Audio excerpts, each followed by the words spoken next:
Hi, and welcome back to another episode of the Filmmaker's Journey. This is Chris Esper once again, and today I'm going to be talking about finding your niche. The great thing about filmmaking is that there isn't just one type of job you could do. There are a whole slew of jobs, from working with the camera to working with sound to working with as an editor, makeup artist, etc. There's so many great jobs out there in the field, but it's important to find that one thing that you're good at and then follow through with it. Simply put, I think there are too many times when filmmakers, and I've done this too, they try all these different jobs, but no one really knows how to hire them.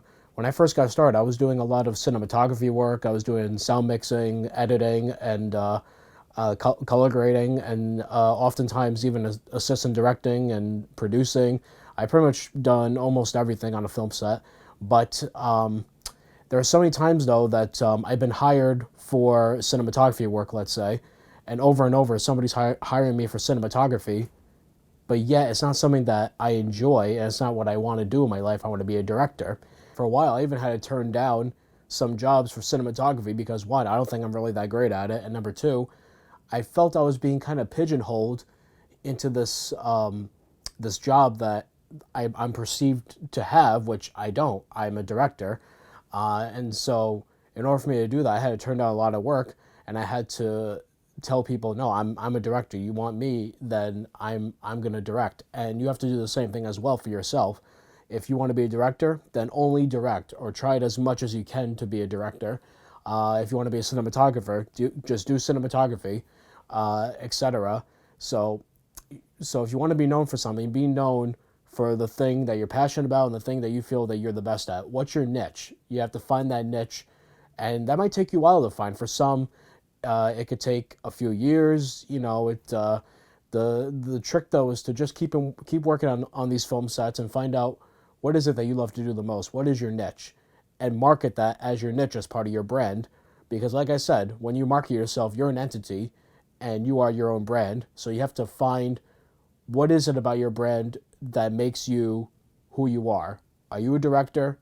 Are you a cinematographer? Are you a sound mixer? Those are the things you need to find about yourself in order to properly market yourself and get consistent work. So that's about all I got for today. Before I end this, though, I have one brief announcement I want to make. Some of you who follow me on social media know that I just started my own production company called Stories in Motion. The reason I started was because for years I've been doing all this freelance work and I've been making all these films, but I never really had any sort of official banner or name to what I do. I've just been using my own name. But now I kind of want to expand upon myself and what I do. And so that's why I started Stories in Motion. I call it Stories in Motion because for me, filmmaking has always been much more than just the equipment and all that. It's always been about the story for me. But my medium of telling stories is through cinema, hence Stories in Motion.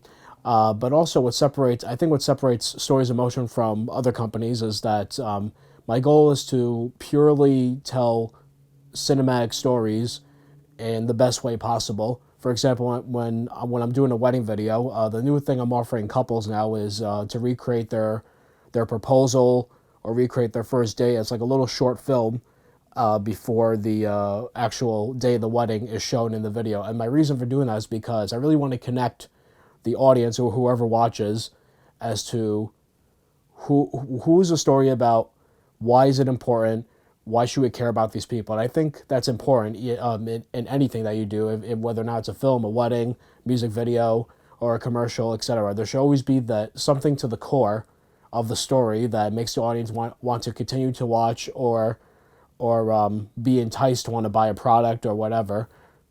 And so that's my goal with the company. That's what I hope to do in the future.